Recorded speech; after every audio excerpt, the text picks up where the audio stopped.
Motor vehicle act 1988 के chapter 4 में हम पहुंच चुके हैं। बाकी वीडियोस के लिए मैंने प्लेलिस्ट बना दी है, आप जाकर चेकआउट कर सकते हैं एंड बाकी जो भी सेक्शंस हैं उसे अच्छी तरीके से स्टडी कर सकते हैं। जो भी सेक्शंस हैं मोटर व्हीकल एक्ट 1988 के 4th चैप्टर में, वो है 39 से लेकर 65 तक के टोटल चैप्टर्स में पाए जाएंगे। एंड इसमें लॉन्ग प्रोसेस के साथ साथ आपको समझाया जाता है रजिस्ट्रेशन के पूरे मेथड को, रूल्स को, टर्म्स एंड कंडीशंस को। आप कौन सी गलती करने से आपको कौन सी पनिशमेंट होगी यह भी बताया जाता है। तो आपको अगर ध्यान रखना है, जो चैप्टर 4 है वो रजिस्ट्रेशन के बारे में इंफॉर्मेशन देती है। रजिस्ट्रेशन कैसा होगा, किस टाइप से होगा, फीस कितनी होगी, पावर कितनी होगी, सेंट्रल गवर्नमेंट की क्या क्या पावर्स हो सकती है, अथॉरिटीज़ की क्या पावर्स हो सकती है, एक्सेट्रा। तो चलो वीडियो स्टार्ट करते हैं एंड सेक्शन बाय समझते हैं कि सेक्शन 39 से हमें क्या बताया गया है।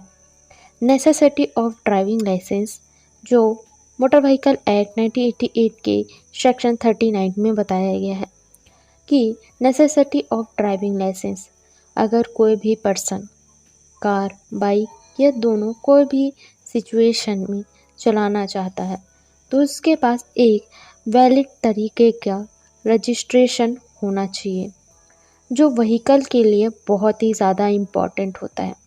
अगर वो पर्सन पब्लिक एरिया में अपने वाहन को चलाना चाहते हैं, पब्लिक एरिया में अपने वाहन को ट्रैवल करना चाहते हैं या किसी भी सिचुएशन में, तो उन्हें रजिस्ट्रेशन करवाना होगा। बिना रजिस्ट्रेशन के वह गाड़ी, कार, ट्रक कुछ भी नहीं चला सकते। पूरी तरीके से देखा जाए तो जो भी हमारा प्रोसेस होगा उसकी स्टार्टिंग ही रजिस्ट्रेशन से होगी कि आपने रजिस्ट्रेशन किस तरीके से करवाया है, कहाँ करवाया है, किस जगह के लिए करवाया है और कौन से व्हीकल्स के लिए करवाया गया है। यह भी आपको ध्यान रखना है कि जो भी रजिस्ट्रेशन होंगी वह सस्पेंडिंग या कैंसिल नहीं होनी चाहिए। अगर कोई भी रजिस्ट्रेशन हो जाती है, लाइक एग्जाम्पल से समझते हैं, लुइस जो एक पर्सन है जो अपनी बाइक के लिए चलाना चाहता है, उसकी एज एलिजिबल एज में पहुंच चुकी है, लाइक उसकी एज 18 साल से ज़्यादा है और वह चलाना चाहता है दो चक्के वाली वाहन, मतलब जो व्हीकल्स है वो बाइक है। तो उसे चलाने के लिए टर्म्स एंड कंडीशन इससे पहले बताए गए हैं, वह पूरी तरीके से उसे फुलफिल करता है एंड उसके बाद देखा जाता है कि उसकी रजिस्ट्रेशन उसे करवानी होगी। तो रजिस्ट्रेशन कंप्लीट होने के बाद ही वह अपने जो भी व्हीकल्स है उसे चला सकते हैं। वहाँ पर बताया गया है कि जो भी आप रजिस्ट्रेशन करवाना चाहते हैं वह सस्पेंड नहीं होना चाहिए और कैंसिल नहीं होना चाहिए। इससे पहले लुइस का कोई भी ऐसा रिकॉर्ड नहीं है, तो वह इस चीज़ में क्लियर है। यहाँ पर ध्यान रखा जाएगा कि जो भी सस्पेंडेड या कैंसिल जो भी व्हीकल्स के रजिस्ट्रेशन होते हैं उनके लिए टर्म्स एंड कंडीशन अलग होते हैं और उसे वैलिड नहीं माना जाएगा जब तक वह कैंसिल या सस्पेंडेड है। रजिस्ट्रेशन कराते समय आपको कौन सी चीज़ें दी जाती है, मैंने प्लेलिस्ट बना दी है, वहाँ पर भी आपको बहुत सारी इन्फॉर्मेशन मिलेगी नंबर प्लेट के बारे में। रजिस्ट्रेशन में आपको नंबर प्लेट की तरह दिया जाता है कि जो भी मार्क होते हैं, रजिस्ट्रेशन प्लेट के जो मार्क होते हैं उसे दिया जाता है। लाइक अगर आप रहने वाले हो बिहार के तो आपका जो भी नंबर रजिस्ट्रेशन मार्क होगा वो BR होगा। इसके लिए प्लेलिस्ट बना दी है मैंने कि प्लेलिस्ट में बताया गया है कि जो भी हमारे जो रजिस्ट्रेशन मार्क होते हैं कौन से सिटी के और कौन से राज्य के क्या क्या होते हैं, तो वहाँ जाकर आपको कोई कन्फ्यूज़न नहीं होगा। आपको डिस्क्रिप्शन में लिंक मिल गया है, आप जाकर देख सकते हो। तो मैं एग्जांपल के तरीके से बताती हूँ। अगर आप रहने वाले बिहार के तो आपका जो भी रजिस्ट्रेशन मार्क होगा वो BR होगा। छत्तीसगढ़ के रहने वाले हो तो CH होगा। मध्य प्रदेश के रहने वाले हो तो MP होगा एंड उत्तर प्रदेश के रहने वाले हो तो UP होगा। इसी तरीके से बताया गया है सेक्शन 39 के इंफॉर्मेशन को। इसे शॉर्ट तरीके से समझे तो रजिस्ट्रेशन आपका होना चाहिए, उसमें कोई भी सस्पेंडेड या कैंसिल कोई भी सिचुएशन नहीं आना चाहिए। ये पर्सन का कोई भी लाइसेंस में प्रॉब्लम नहीं आना चाहिए। रजिस्ट्रेशन मार्क आपको कंप्लीट करना है अपने बाइक्स का, कार का या कोई भी व्हीकल का, पूरी तरीके से क्लियर होना चाहिए। यह बताया गया 39 में। नेक्स्ट, मोटर व्हीकल एक्ट 1988 के सेक्शन 40 में क्या बताया गया है? रजिस्ट्रेशन के बारे में इंफॉर्मेशन दिया गया है कि रजिस्ट्रेशन कहाँ पर होगा और किस तरीके से होगा। आपका रजिस्ट्रेशन आप जहाँ रहने वाले हो वहीं होगा। अब जैसे आप रहने वाले हो बिहार के, तो आप बिजनेस के लिए जाते हो यूपी, तो आप वहाँ व्हीकल चलाने के लिए देखा जाता है कि चलो हम ले लेते हैं, एक बाइक ले लेते हैं, तो बाइक तो आप ले लोगे लेकिन रजिस्ट्रेशन आपको करवाना पड़ेगा। तो ऐसा नहीं है कि आप बिहार में रहने वाले हो तो आपको बिहार जाकर ही अपना रजिस्ट्रेशन करवाना पड़ेगा। नो, अगर आप यूपी गए हो या किसी भी राज्य में जाओ तो आप वहाँ रहकर भी अपना रजिस्ट्रेशन करवा सकते हो उस कार का। बट आपको एक वैलिड दिखाना पड़ेगा कि आप कितने साल तक वहाँ रहने वाले हो।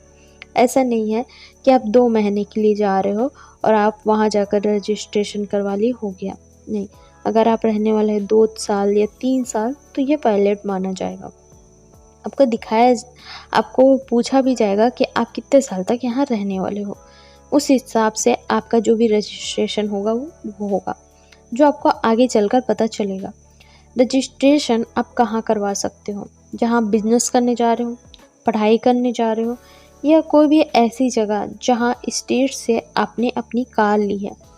किसी भी जगह व्यापार करने जाते हो या रहने जाते हो अपने सिटी से अलग जगह, ऐसे जगह जहाँ आप अपने बाइक्स एंड कार को पार्क करोगे, मतलब जहाँ रहोगे वहीं पार्क करोगे, तो उसी जगह के देखा जाएगा कि रजिस्ट्रेशन करवाना होगा। आप रहने वाले हो बिहार के और यूपी जा रहे हो, तो वहाँ के जहाँ भी स्टेट में आप जहाँ भी अपना घर ले रहे हो तो उस जगह के पूरा दिखाया जाएगा कि इस जगह मैं अपनी कार पार्क करूँगा या यहाँ मैं रहूँगा, और ये सारे टर्म्स एंड कंडीशंस होते हैं जो आगे चल के आपको पता चलेगा। तो आपको इसमें बताया गया है कि जो भी रजिस्ट्रेशन है आप जहाँ रहते हो वहाँ आप करवा सकते हो, और उसके लिए आपको बहुत सारे टर्म्स एंड कंडीशन नहीं होते, बस आपको बताना पड़ता है, वैलिड रीज़न देना पड़ता है। तो आपका जो भी लाइसेंस है वो पूरी तरीके से कंप्लीट होगा और रजिस्ट्रेशन कंप्लीट हो जाएगा। अब नेक्स्ट चलते हैं, उसमें बताया जाएगा कि नेक्स्ट में क्या बताया गया है। मोटर व्हीकल एक्ट 1988 के सेक्शन 41 के बारे में रजिस्ट्रेशन किस तरीके से करा जाएगा। फर्स्ट में क्या बताया गया, इम्पॉर्टेंट है बहुत। सेकंड में बताया गया आप कहाँ कर सकते हो। थर्ड में बताया जाएगा आपको कौन कौन से नेसेसिटी है कि आपको करना ही पड़ेगा, कौन से rules and terms and conditions हैं, एंड उसके साथ साथ प्रोसेस क्या होगी, यह 41 में बताया गया है।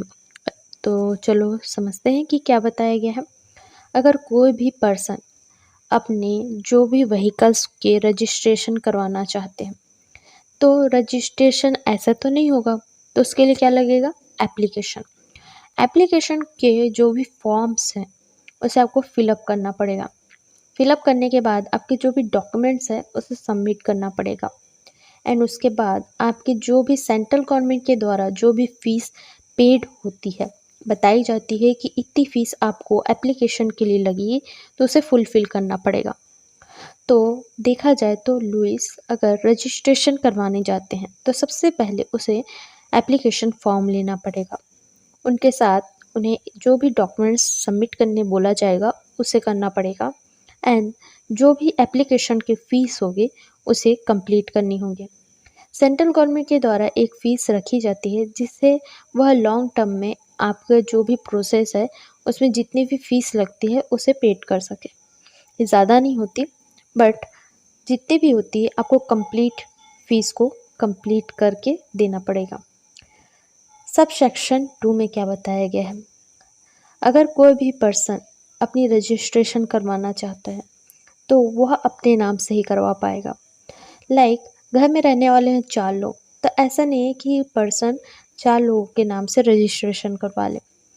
जो भी पर्सन उस रजिस्ट्रेशन की रिस्पॉन्सिबिलिटी लेगा वही उसका मालिक कहलाएगा। घर में रहने वाले हैं, पापा मम्मी, जो भी आपके फैमिली मेम्बर हैं, उनमें से कौन पर्सन जो इस चीज़ को चलाने वाले हैं या इसे यूज़ करने वाले हैं, तो उनके नाम से इसे रजिस्ट्रेशन करवाया जाएगा। तो बेसिकली सब सेक्शन 2 में बताया गया है कि जो भी इस चीज़ को चलाना चाहते हैं, अब कोई भी हो सकता है, कार, ट्रक, बाइक, तो वो कोई भी वाहन चलाना चाहते हैं तो उसी के नाम से उस रजिस्ट्रेशन को करवाया जाएगा। रजिस्ट्रेशन के लिए 1 पर्सन होंगे एंड उसके साथ साथ बताया गया है कि इसमें जो भी रजिस्ट्रेशन होंगी उनके टर्म्स एंड कंडीशन उन्हें पूरा फुलफ़िल करना होगा। उनकी एज लिमिट सही होनी चाहिए, डॉक्यूमेंट सही होने चाहिए एंड उसके साथ साथ उनकी फ़ीस भी कंप्लीट होनी चाहिए। फ़ीस मतलब जो फ़ीस नहीं बोलेंगे, उसके जो भी अमाउंट है वो कंप्लीट होनी चाहिए। तो उसके बाद वह रजिस्ट्रेशन करवा सकते हैं। सब सेक्शन 3 में क्या बताया गया है, जो भी रजिस्ट्रेशन अथॉरिटी होती है वह उसे इशू करेगी। जो भी ऑनर होंगे उनके नाम से ही सर्टिफिकेट या रजिस्ट्रेशन होगी। तो बताया जा रहा है जो भी रजिस्ट्रेशन अथॉरिटी है इशू करती है, जिसके नाम से वह ऑर्डर निकालेगी, उसी के नाम से सर्टिफिकेट होगा और रजिस्ट्रेशन होगा। ऐसा नहीं कि सर्टिफिकेट अलग नाम से हो गया और रजिस्ट्रेशन अलग। तो लुइस अगर अपने जो भी एन एग्जाम्पल से समझते हैं कि अगर लुइस अपनी रजिस्ट्रेशन करवाने के लिए जाते हैं एंड उनके डैड भी जाते हैं, तो उनके डैड ने उनको पैसा दिया है अपने बाइक्स को परचेस करने के लिए, तो यहाँ पर सर्टिफिकेट के लिए उनके डैड का नाम और रजिस्ट्रेशन के लिए उनका नाम नहीं होगा। जो भी सर्टिफिकेट में होगा वही रजिस्ट्रेशन में होगा। तो बताया जा रहा है कि लुइस को ही अपना भी सर्टिफिकेट में नाम और रजिस्ट्रेशन में रखना पड़ेगा। मतलब जो भी ऑनर होंगे वो 1 पर्सन होंगे और उन्हीं के नाम से ही होगा। एंड जो भी इंफॉर्मेशन देना होगा, जो भी उन्हें सिटी है या कंट्री है या सेंट्रल गवर्नमेंट को आवश्यक होती है, उसे कंप्लीट करना पड़ेगा। मतलब सेंट्रल गवर्नमेंट भी कुछ टर्म्स एंड कंडीशन मांगती है कि जो भी आप बाइक्स चलाते हो तो आपकी पूरी बायोडाटा उनके पास कंप्लीट होनी चाहिए, क्योंकि लॉन्ग टर्म में आपने एक्सीडेंट किया या आपने इंश्योरेंस करवाया है या आपको लॉन्ग टर्म में किसी भी चीज़ की बेनिफिट देना चाहेंगे वो, तो आपकी जो भी इंफॉर्मेशन है वो उनके पास होती है। तो इस कारण से जो भी इंफॉर्मेशन सेंट्रल गवर्नमेंट को आवश्यक होती है वह उन्हें कंप्लीट करके आपको देना पड़ेगा। सब सेक्शन 4 में क्या बताया गया है, किसी टाइप के भी वाहन हो, वह कार हो, बाइक हो या जो भी हो, चलाना चाहेंगे बट फुल उनकी जानकारी होनी चाहिए। जैसे कोई भी पर्सन हो, उन्हें बताया गया है कि वह कार, बाइक या जो भी वाहन चलाना चाहते हैं तो उन्हें पूरी जानकारी होनी चाहिए सेक्शन 3 की, जो मैंने पहले बता दिया है। आप जाकर चेकआउट करिए एंड आपको पता चलेगा कि सब सेक्शन 3 में भी क्या बताया गया है। तो सब सेक्शन पूरी तरीके से सब सेक्शन 5 में बताया गया है, जो भी रजिस्ट्रेशन अथॉरिटी होंगी वह आपकी इन्फॉर्मेशन को मेंटेनेंस करके रखेगी। अब ऐसा नहीं है कि सेंट्रल गवर्नमेंट के पास बहुत सारे लोग अक्सर आते रहते हैं, तो उन्हें एक बायोडाटा रखना पड़ता है कि कौन से पर्सन ने कब रजिस्ट्रेशन करवाया एंड उसके साथ साथ जो लाइसेंस अथॉरिटी है उनके पास भी एक रिस्पॉन्सिबिलिटी दी जाती है कि आपके पास जो भी पर्सन उस सिटी में या जिस भी जगह से आपके सेंटर में आते हैं रजिस्ट्रेशन करवाने के लिए, तो उस जगह पर उन्हें एक मेंटेनेंस रखना पड़ता है। किस पर्सन ने कब रजिस्ट्रेशन करवाया, कब उसकी जो लास्ट डेट है, एक्सपायरी डेट है, या उसे रिन्यूअल करवाना है, या वह फेल हो चुका है या पास हुआ है, उसे कब तक उनकी जो भी लाइसेंस है वो कंप्लीट होगी। ये सारी इन्फॉर्मेशन एक बायोडाटा की तरह होती है। तो जैसे आप भी देखा जाए तो आप अगर एग्ज़ाम दिलाते हो तो आपको एक टाइम टेबल बनाना पड़ता है, तो उसमें सारी इन्फॉर्मेशन कि मुझे रिवाइंड कब करना है, किस तरीके से काम करना है, ये सारी इन्फॉर्मेशन होती है। तो ये आपके बेसिस पे होती है। उसी तरीके से ये सेंट्रल गवर्नमेंट और अथॉरिटी के काम है, तो वो अपने हिसाब से पूरा जो मेंटेनेंस है वो रखती है। तो पूरी जानकारी जो भी होगा, ऑनर की डिटेल्स पूरी तरीके से उनके पास होती है। तो ऐसा नहीं है कि कोई भी जाके करवा लिया, उनके पास मेंटेनेंस नहीं, मेंटेनेंस में उनकी पूरी इंफॉर्मेशन, डिटेल्स, ऑनर की सारी चीज़ें उसमें कंप्लीट होती है। सब सेक्शन 6 में क्या बताया गया है, लाइसेंस अथॉरिटी जो भी बाइक्स या कार जो भी लेते हैं उन्हें लाइसेंस अथॉरिटी के द्वारा एक मार्क दिया जाता है, जो हमें बताया गया है, जो सबसे पहला सेक्शन हम सबसे पहले पढ़े थे, है ना, 39 में, उसमें भी बताया गया है मार्क के बारे में। तो जो आप जाकर भी देख सकते हो, और मैं शॉर्ट फॉर्म में बताती हूँ, आपका रिवाइंड हो जाएगा। जो भी मार्क, अगर आप रहने वाले हो बिहार के तो BH, अगर रहने वाले हो छत्तीसगढ़ के तो CG, एम मध्य प्रदेश के रहने वाले हो एंड मध्य प्रदेश के रहने वाले हो तो MP, एंड उत्तर प्रदेश के रहने वाले हैं तो UP। इसी तरीके से जो भी रजिस्ट्रेशन अथॉरिटी है उनके द्वारा एक मार्क दिया जाता है कि आप किस स्टेट से, किस राज्य से अपनी रजिस्ट्रेशन करवा रहे हो, एंड नंबर के लिए अलग होता है। तो उसके लिए आपके लिए एक सेपरेट वीडियो बना दी है मैंने, आप चेकआउट कर सकते हो, डिस्क्रिप्शन में लिंक है। सबसेक्शन 7 में क्या बताया गया है, अगर कोई भी पर्सन अपने कार या बाइक जिसमें वह रजिस्ट्रेशन करवाता है तो उसे सर्टिफिकेट को जो भी मोटर व्हीकल के लिए वैलिड जो भी टाइम दिया जाएगा वो 15 साल तक होगा एंड इशू कराने से, बट वह जो भी ट्रांसपोर्ट व्हीकल के लिए अगर वह लेते हैं जो भी, तो 15 साल तक नहीं होगा।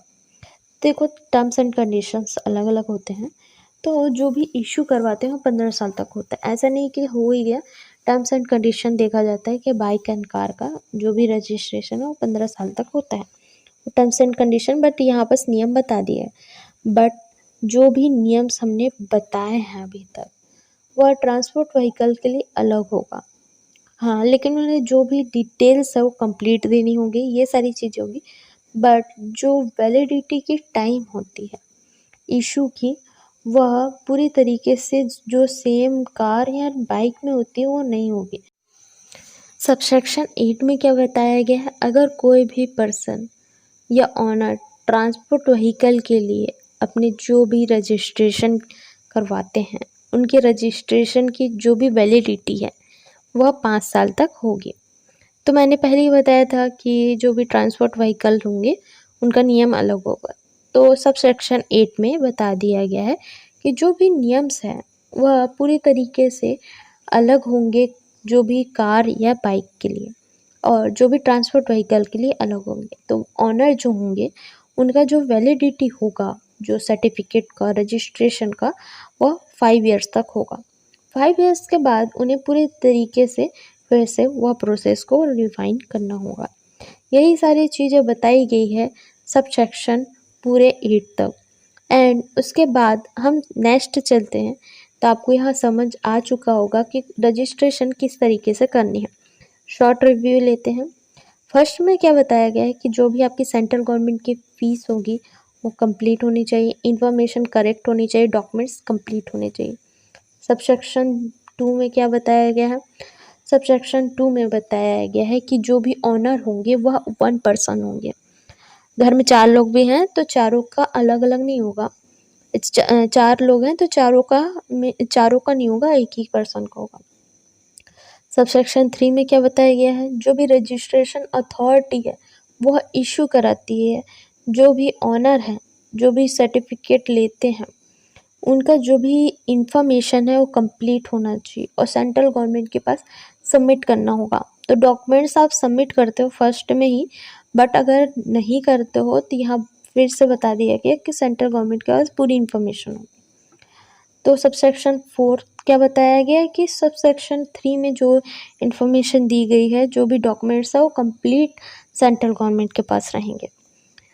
5th में क्या बताया गया है कि जो भी लाइसेंस अथॉरिटी है उनके पास आपके जो भी मेंटेनेंस होंगे वो कंप्लीट होंगे। वो आपके नहीं, सबके, मतलब जो भी मेंटेनेंस एक पूरी तरीके से रखते हैं। सबसेक्शन 6 में क्या बताया गया है कि जो भी मार्क होते हैं, रजिस्ट्रेशन मार्क, वो कंप्लीट तरीके से दिए जाते हैं, बट आपके जो भी डॉक्यूमेंट्स है वो कंप्लीट हो एंड जो भी रजिस्ट्रेशन हो कंप्लीट हो।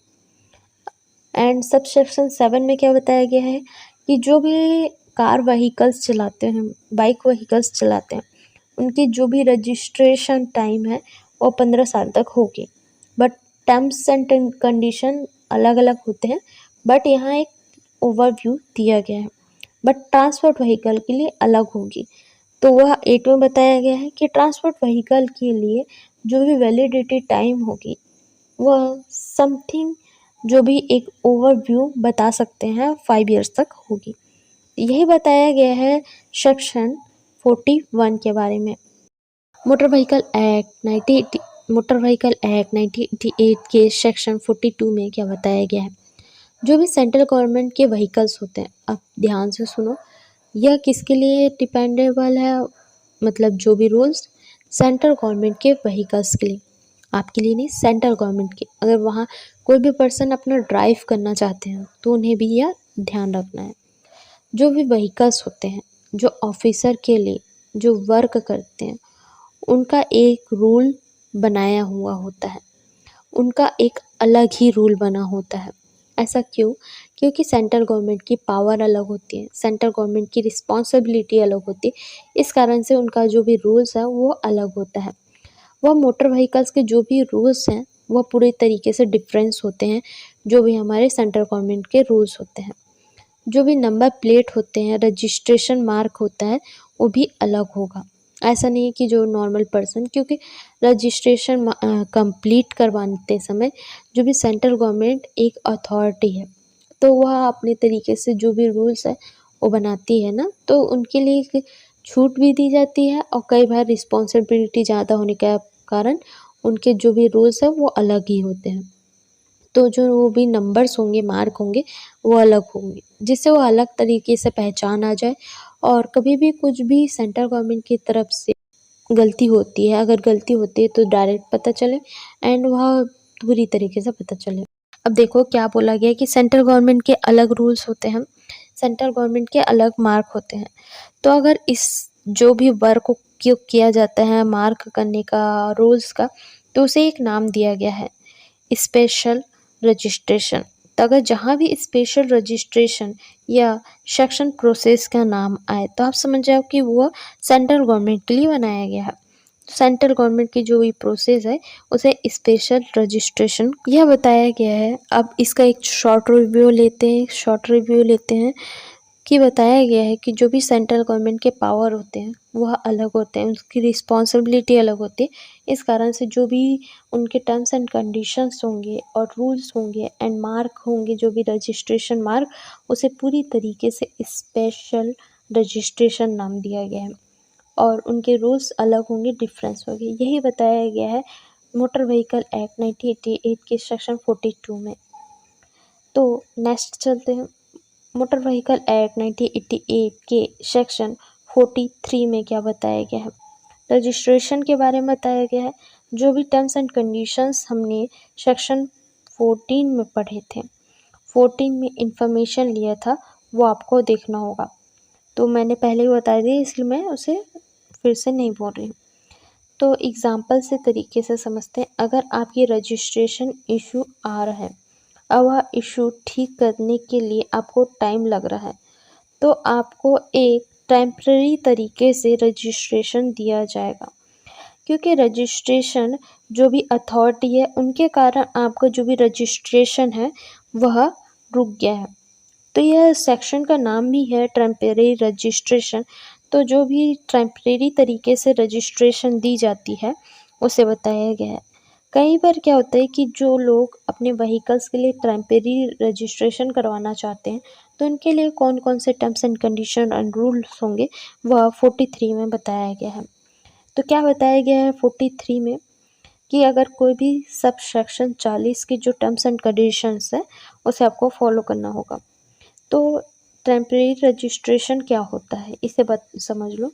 एग्जांपल से समझाती हूँ। अगर कोई भी पर्सन टेम्परेरी रजिस्ट्रेशन के लिए वर्क करना चाहता है एंड टेम्परेरी रजिस्ट्रेशन करवाना चाहता है, तो ऐसा नहीं कि हर कोई करवा लेगा, नहीं, उसका एक टर्म्स एंड कंडीशंस है, रूल्स है।